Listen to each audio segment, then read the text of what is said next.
The Garden Report is powered by Prize Picks, the exclusive daily fantasy partner of the CLNS Media Network.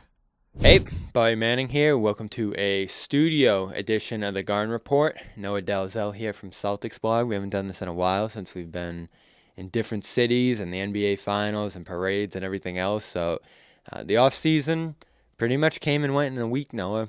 Celtics pretty much did all their work over the past week here. So it's a good time to recap it, look ahead to the Summer League, and then it'll pretty much be summertime for this team. I know Jason Tatum's out there in Las Vegas saying he's got to celebrate some more. He's got to take some more time to celebrate this thing, and that's how I'm feeling because we got right in the off-season mode pretty much here. The draft. Celtics had a couple guys in the draft, and then they're going to go right in the Summer League and the Olympics. So there's a lot going on.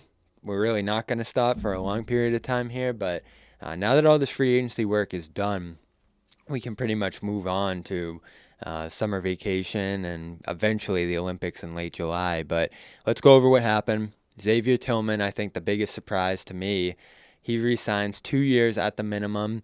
They signed Kornet, and they kept Cater around, and I heard that was going to be enough, as far as depth goes. Maybe they would bring in another body or something if that happened, but at that point, I was thinking Tillman was probably out the door, especially since there's a lot of teams out there that still have cap space.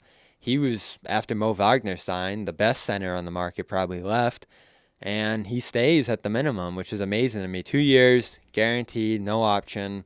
He's here on the minimum, so a major win for the Celtics among many to start this offseason, but that one surprised me the most by far. Yeah, I mean, they pretty much have the whole group back, and we're 2 days into free agency, so I thought it would take a little bit longer.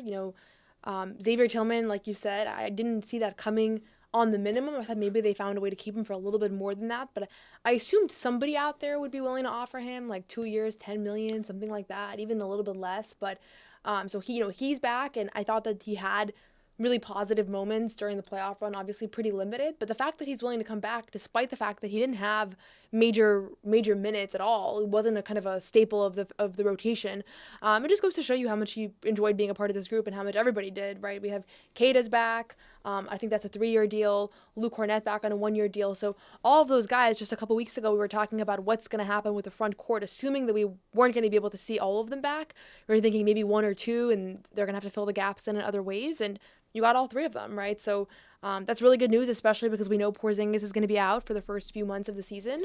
And then you also got the 2 extensions that you were hoping to see this summer, right? Both Derek White and Jason Tatum. So pretty much the best way that this offseason could have begun for the Celtics to bring back pretty much every player from last year's team, with the exception of O'Shea Brissett and Svi Mykhailiuk, who maybe one of those guys takes the last roster spot. But the continuity is like, I don't know when the last time we've seen something like this. Yeah, it's rare. It has to be rare. I think about Wade, you lost Posey and some other guys from that team, PJ. Like, there was just different guys who broke off from that team after that season. So you were running back the same core, but you didn't quite have the same depth going into 2009. They were obviously great to start 2009, but this team could do something special to start this year. And obviously Porzingis isn't in the mix at the start of the year, and that's probably one of the big topics we would have debated or discussed here, is whether they can sustain without Porzingis, given the centers they have. Well, all those guys are back in terms of the depth there. And O'Shea, we'll see what happens there. He wasn't a huge part of complementing the depth. They'd play small sometimes last year, and I don't think they're going to do that this time around with all these centers available to them. So that could point toward him possibly departing. I know that's where the reporting seems to be pointing toward. But the door is open for that. And if you bring him back on top of all these other centers, you have everything you need to get by without Porzingis. And it's going to take some steps forward from these guys, right? Kornet was better last year than he was the year before. Tillman struggled to earn Joe's trust, I feel like, at different points. And his defense is amazing. His defensive versatility is almost unmatched at that position. But the offense, he really couldn't find his spot. I think he shot 24% for the year with Boston from 3 and didn't have much of a game around the basket to speak for. So he ended up a little bit lost on that end of the floor. I know injuries hampered him too. That knee cost him a couple different stretches. So he's going to have to figure out where he fits in offensively. And Cater's going to have to take some steps too if he's going to be part of the mix here. But those 3 guys effectively alongside Horford allowed you to win almost all the games you didn't have Porzingis last year. I think they only lost like 6 games with him out. So If it was just Kornet and Keita behind Horford, I'd be like, but now that you have Kornet, the switching guy, and Tillman and Keita, who can maybe take a step forward, I think that's all you need to get by without Porzingis, at least for the start of the season. Yeah, and I mean, all three of those guys also had their moments during last year. I mean, even Keita, who kind of faltered and fell out of the rotation in the latter half of the season. Yeah, so I think you trust that he's going to take another step. I watched him a lot when he was in Maine. He's an NBA-ready player, right? So there's obviously going to be questions around him and questions around just his knowledge. I think he has the right instincts in a lot of cases, and the fouling was way down last year from previous years.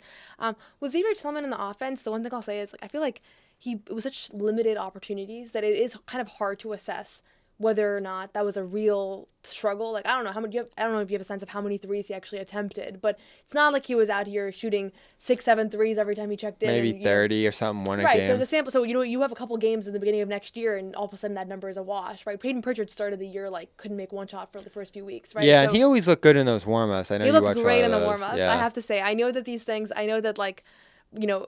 people shooting in warm-ups is not the most indicative thing of how they're going to perform in games, but I watch every single player warm up, and Xavier Tillman's in the upper group of players as far as it comes to shooting accuracy. So, and then one of the things you said that resonates is the 08 team, Paul Pierce has talked about this, how he felt like not being able to retain that group really cost them. I think a lot of teams, when you look at teams that won one championship and are never to get back over the hump, they go back and they look at all the guys that they lost. And Joe Mazzulla's talked about how he studied championship teams and studied multiple championship teams. And one of the things you see is if you can keep your guys together, that really helps. And so it was obviously a priority. Brad Stevens mentioned last week, they've earned the right to run it back with this group. And then he, proceeded to re-sign everybody that he could. So I still have some concerns going into next year about Porzingis, just because this is a rare injury. We don't know how he's going to recover from it. Will he have to ramp up around Christmas time? Will he be ready to go around Christmas time? Those are real questions, and a lot of the responsibility is going to fall on Horford. There's no way around it, and there'll be back-to-backs where he has to sit out, and it's just going to be Kornet, Keita, Tillman at that point. And again, they got by in the games where they had to do that last year. But the one thing I asked going into free agency, and I don't feel this way as much now because they kept everybody, so they have an option for different situations here. But would they have been better off consolidating all that money into one center who's capable of doing spot starts, who could play for 2 weeks as a starter if Horford had to miss a week or two due to an injury? Or are they better off with, having Kornet for the drop matchups, having Tillman for matchups where you want to switch, and hoping that Keita can take some developmental steps there? That's where I'm still a little torn, because obviously a name they've liked and a name that's been floated around them forever is Drummond. He goes to Philly for the 2-year deal, a little bit more expensive, but probably about what you paid all these guys combined. So, right, you're right. The continuity was a priority for them. That's important, especially for the locker room. But from a basketball standpoint, if Horford has to miss a week or two, are they in some trouble at this point, given that Porzingis is out? I don't think during the regular season. I'm not worried at all about that early couple months stretch because A, you can afford to lose a few games. B, historically, you haven't seen them lose games just because Porzingis is out, right? Like you said, they've consistently won with that group of front court players. What I do worry about is the playoffs. And it's the same concern that we had this past year. I just don't think you can count on Porzingis being healthy for a playoff run. You want to hope that he can do it, but historically speaking, he usually can't. And so you have to be able to proceed and think about your team. Can your roster win the championship without him? And I do think this past year, I always felt confident that they could. I mean, we talked about it before every series. I always said that, right? That they can do this without him, and they ultimately kind of had to, right? Despite him contributing, majorly contributing in the first few games of the finals. And I don't see a reason why this, if they were able to do it last year, they won't be able to do it this year. The one thing I'll say is I think they got they avoided some of the, the best front court players in the league, some of the best bigs in last year's playoff run. And I don't know how things change if you're now facing, Giannis and Embiid and all that. But Porzingis is not really the guy for those things anyways, right? So I think the point being is that Al Horford is as important to this team as ever. And you just have to believe in him and believe that that's okay, right? And everything we've seen, it seems to be fine. I think it's just on paper, people are like, okay, he's 38 now. He's going to be 39 next June.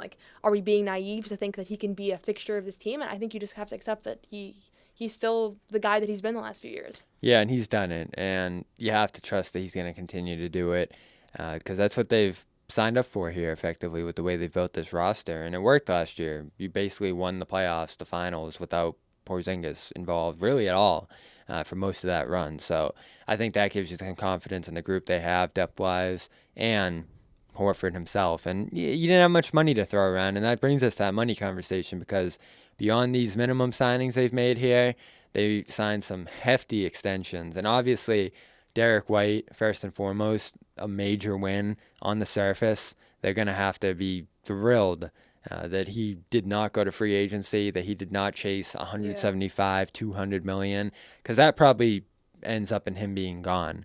Instead, he takes 126 or so here, 30 million a year, starts at 28. Just an unthinkable bargain, really, for a player like that. And again, a sign of how good the room is, how much guys want to be here, all of that. But it's still unprecedentedly expensive. Almost $1 billion in contracts for the starters. It's crazy. Tatum signs for $315, which was never in doubt. So he's locked up now long term. Brown signed his supermax, so he's going to start making $50 million this next year.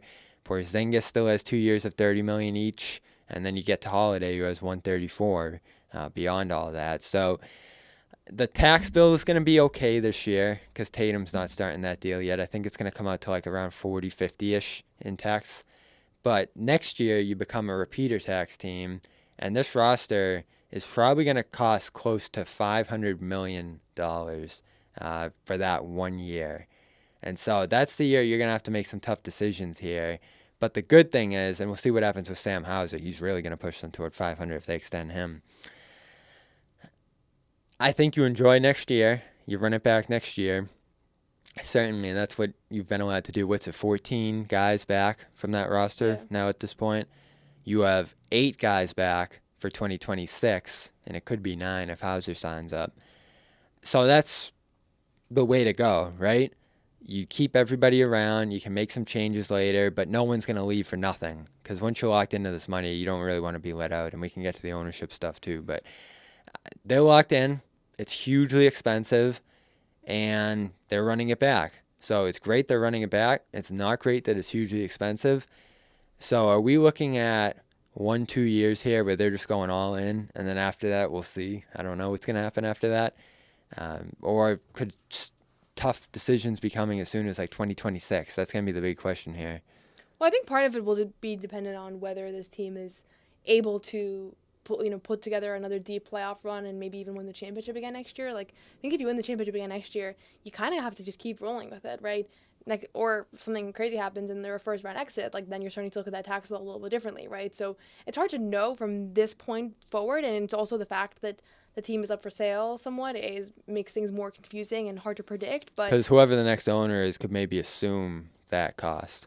Right, and the question is like, this is not my expertise at all, so I don't want to even wade in here, but you'd think that whoever is going to purchase the majority stake in the team knows what they're signing up for and is able to do that. Right. And maybe that's part of what's happening here, right? So, again, this stuff is above my head, but I think that clearly they've committed as an organization to pay these guys. Everybody's kind of looking at it being like, how is this even possible, right? And the starting 5, but really, there's not really overpays on the team. It's just the talent that you have on this roster, right? Like, they're actually getting pretty good deals for them. I mean, everything we've seen in the last few days, but yeah, I think it just depends on what you see happen next year and the year after. Obviously, you just won the championship, so it's really easy to extend everybody and re-sign everybody when the outcome was the outcome that every team hopes and prays for, right? And then it gets trickier when you're 2 years out removed from winning a championship, and suddenly you're like like the Bucks, like after you win 2021, and now next thing you know, it's been a couple of tough playoff runs.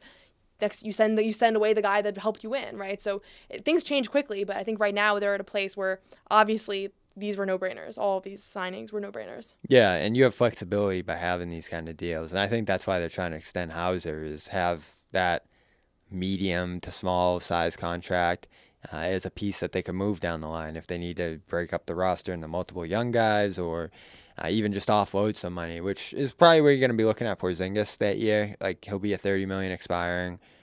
Maybe someone will just take that on, trying to have him be that final piece for them, or someone who can really upgrade their front court, and the Celtics would just be able to move 30 off the books that way. And is Tillman the replacement at that point? These are all questions for down the line.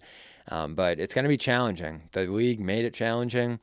from a tax standpoint especially. I don't think the second apron stuff's going to hurt them as much because they just have all the pieces they need here. They don't really need to make too many trades or moves or anything like that, at least to add. So they're in a really good spot relative to the league. And when we look around the league right now, Nuggets had to move on from KCP, do the second apron or tax or whatever that was, but that's a real big loss for them, and they're trying to replace him with Russell Westbrook, it seems like. We'll see how that goes. Clippers lose Paul George.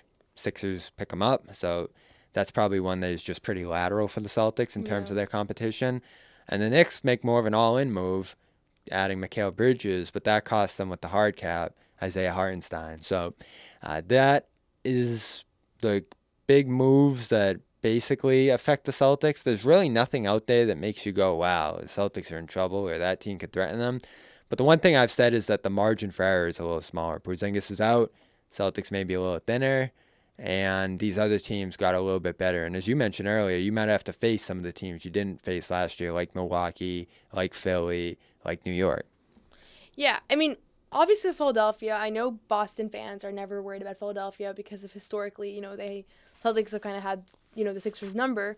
I do think you have to take that team seriously because if you have a healthy Joel Embiid, which is a big if, but if you do have him for a playoff run with a Tyrese Maxey who's now not even in his prime yet and already an all-star, and then you add Paul George, who I've always thought, at least for the last few years, like he's not a number one guy, but now he can be the number 3 guy. He can be like the guy you can't put your best defenders on, right? So I think they could be a really dangerous team, and I thought they were really dangerous this year as well before everything kind of went awry for them from a health standpoint. But they were the 1-2 best. It was Celtics in Philadelphia for the first stretch of the season until Joel Embiid went down and they totally fell through the rankings. And I also think if they had Paul George for that stint, they wouldn't have lost as many games as they did. They really didn't have much going on outside of Tyrese Maxey. So I think they're going to be a serious opponent and a serious contender here. I still think the Celtics have an advantage over them, but I feel like they've been a little bit dismissed just because it's like Philadelphia and they never get anywhere and they never beat the Celtics. But there have been some close calls over the years, and now they're just a better team than they were historically and with a good coach. Yeah, and I was going to ask you, who played Boston the toughest last year in your mind? In this most recent playoff run? In the whole year. Oh. It's hard to say during the season because I'd probably say Denver. Okay, right? That's Denver, a fair one. They were 0-2, and it was looking a little scary. But from the playoff run, I would say Indiana. You got to go Indiana. You got to go Denver. Philly early in the season, they beat them in Philly, and they played a close one in Philly, too, in those early games. So my mind goes there for sure. Milwaukee played them tough. Yeah, Milwaukee was weird. They got blown out both times they went there. Yeah. I just don't – I don't know. I don't know what they're doing right now, but that team, they're not making upgrades on that roster the same way that other teams in the league are. So – You're banking on Damian Lillard having a great season and Giannis having a great season and that being enough, Their top 5 still pretty good. They got to find a 5th piece for that starting lineup. I don't know how they're going to do that. I know there's been some talk of trading Lopez.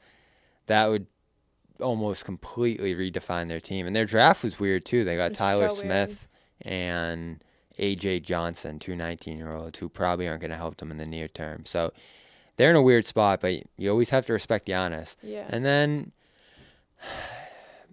I guess the other team out west you're looking at that I actually think is going to be the toughest opponent for them is Oklahoma City if it comes to that. And they went out and got Hartenstein. They went out and made some serious moves. So those are my 5 next year that you have to look at. But some of them are in the west, Denver and Oklahoma City. And some in the east still have some serious questions. So the Celtics still go into next year's prohibitive favorites to me. Yeah, I think they're the favorites. But like we said this year, there's so much that can go wrong and there's so much that has to go right to win a championship. So it's tough, right? Like you mentioned Oklahoma City. I still think Denver is going to be really, really dangerous next year. I feel like people are getting a little bit caught up in the KCP exit as almost dismissing Denver now. The young guys have to come through. I know they had homes too. But you still have Jokic, Jamal Murray, who didn't have a good playoff run this year, and I think that was a big part of why they weren't able to get out. You have Aaron Gordon, who at his best, those 3 guys are enough to be a real threat at any point. It's just bizarre because I think they're a couple moves away from being a really scary team when they're just not making those moves. And so it feels like they're almost like giving everybody a break, everybody else in the league a little bit of a break. Like, we're not going to be as good as we possibly could be, but they're still really dangerous. Also think Minnesota is really dangerous. They should be on the list for sure. Yeah, in hindsight, it's kind of bizarre that they weren't able to beat Dallas, like when you look back, but I think they've made some good moves. They're only going to get better, that group, at least this upcoming year. And then I also don't think you can dismiss Dallas, because Dallas was just in the finals, and I like the Klay Thompson addition. I'm a big Klay Thompson fan, but I think that he's gonna be. Think about it in the finals, like how many airball threes we saw, how many guys we saw that just like weren't able to space the floor for Luka and Kyrie, and a guy like Klay Thompson would have really helped. I've seen people say like, what would have happened? I think Celtics still win the way that they did, but it would have made a difference. Yeah, and they went out and got the guy from New Orleans there too, the wing. Najee Marshall. So they've made some upgrades for sure, but that's all out west. It's good to be in the East. I want to give a quick shout out to our sponsor here, Game Time. Go to the Game Time app and download it and use the code CLNS, and you're going to get $20 off your first purchase over there. Of course, terms apply. It's summer, so there's still a lot going on. You got your Red Sox games, baseball across the country. There's always great deals on baseball games, but the best are on Game Time, and you'll get them right up until and even a little bit after game time. So head over there, whether it's baseball, whether it's the WNBA going on right now, you want to go down to Connecticut, see what's going on down there, or concerts and events. I got some good concert tickets over there on the Game Time app on Friday. So go over there and use that code CLNS. Help out the Garden Report, help out CLNS, and help yourself. Great experience over there on that app. You can see where you're sitting. They got a great view of your seat available on the app here. So all of that and more is available over in the Game Time app. Again, use the code CLNS. Get $20 off your first purchase, of course. Terms apply. I want to look ahead because who knows when we're going to record again here ahead of the holiday. Summer League coming up quick. We got USA Camp. Tatum, Holiday looks like they're going to be part of that. White probably not because it looks like Kawhi's actually going to play. But Summer League, you have to think it's going to be Jordan Walsh going for his second run out there after a good season. It's going to be interesting to see how much he dominates at this level, because usually the guy who comes back off a pretty good rookie year ends up dominating Summer League and even taking a seat early. Baylor Shireman, of course, the draft pick. You want to get a good look at him, as well as Anton Watson, who will probably be like the 4 on this team. And then, who knows among the younger guys on the roster. Cater just re-signed. He could be out there. You got Jaden Springer, who probably needs some more run after the playoffs there. And some of the other younger and two-way guys in the mix here, too. And then, of course, you're always going to bring in some other pieces here. So it could be an interesting team. Of course, everyone wants to see what Shireman's going to look like in a Celtics uniform, and he can obviously do a lot of stuff to wow you out there with the ball in his hands. So he's going to have that opportunity. And then Watson, is he a 4? Is he a 5? That's something I'm interested in seeing. Is he hitting threes? Because as Brad Stevens said, they want him to shoot like never before. So it's going to be a pretty exciting Summer League team, as it often is for the Celtics. Yeah, I'm really looking forward to it. I know we're going to be out there, but I think those names that you mentioned, Jordan, I don't think Jordan Walsh is going to dominate Summer League. That's not the kind of player that he is. Like, he didn't dominate in Maine. He's not a guy that's going to have the ball in his hands, like, creating for himself or things like that. So I would just say people that are somewhat tuning into Summer League, I wouldn't box score watch, because I don't think he's going to blow you out of the water as far as that goes. But can he look a little bit more calm than he did last year? Can he look like the 3 balls falling? Those little things, can he kind of make progress in those regards? I thought JD kind of struggled in Summer League last year at points, and so he was a guy that there was a lot of pressure, second year back, are you going to dominate? And sometimes it also doesn't go in that direction. So, curious, maybe we'll see him. I know Drew Peterson's another guy who they picked up the option on, and so, curious kind of what he looks like. I thought he had his moments in Maine, but kind of up and down. But someone clearly that they went out and are trying to work with and was with them for this playoff run. So it could end up being that there's a lot of familiar faces, which is fun to watch. And you mentioned Keita. He's someone that he's the guy who will dominate. He's a guy that will dominate. Yeah. And I think he's a guy that in Maine for stretches just looked like he didn't belong, right? So the key in Summer League is like, you kind of want to, if you're one of those guys that, third year in the league, you want to look like you shouldn't be there, right? That you should be sitting out the remainder of the program. I don't think Jordan's one of those guys just based off his style. Wouldn't be surprised if Baylor Shireman looks really good.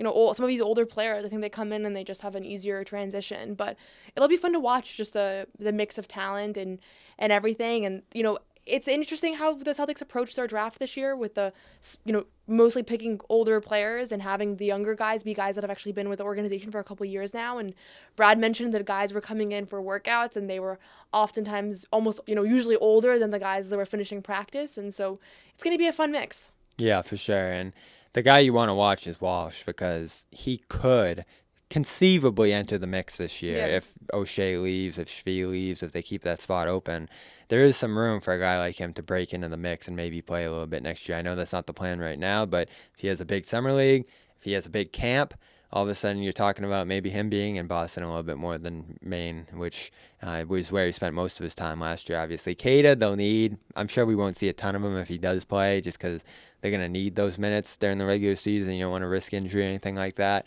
And the other guys down there are probably going to be future names to look at. I don't think Watson's going to play a ton this year. I don't think Shireman's going to play a ton this year. So those are more toward the future, but this stuff's becoming more important, as we talked about.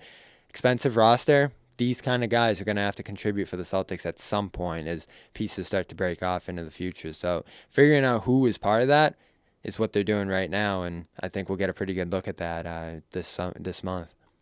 Yeah, and I'm curious if there's an opportunity for someone to break into the rotation, because the tough thing with bringing everybody back is that you're not really opening the door for someone to get significantly increased minutes from last year, right? Like, we saw Peyton Pritchard was a beneficiary of the fact that they lost guards, right? You don't really have an obvious play like that because everybody's back.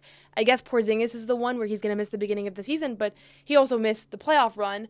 That being said, playoff rotations are different, so I think we're maybe, they probably would have played more guys if it was just regular season basketball. But yeah, I could see Jordan Walsh breaking into the mix at some point in a limited capacity. I don't think he'll be in Maine quite as much as he was this year, but I do think he'll be there quite a bit. I've heard Brad Stevens is really high on him, so I think that he's someone that they want in Boston. They want to kind of shuffle him back as much as he can. Jaden Springer is another one that is interesting just because... It's kind of make or break time for him this year. Yeah.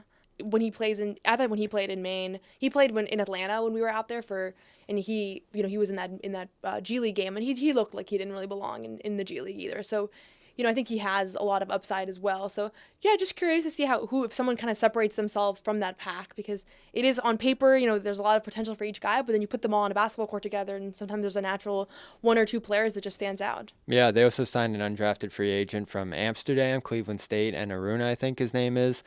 So they're excited about him as well. We'll get a look at him for the first time on that Summer League roster as well. Could he be in the mix for a two-way spot?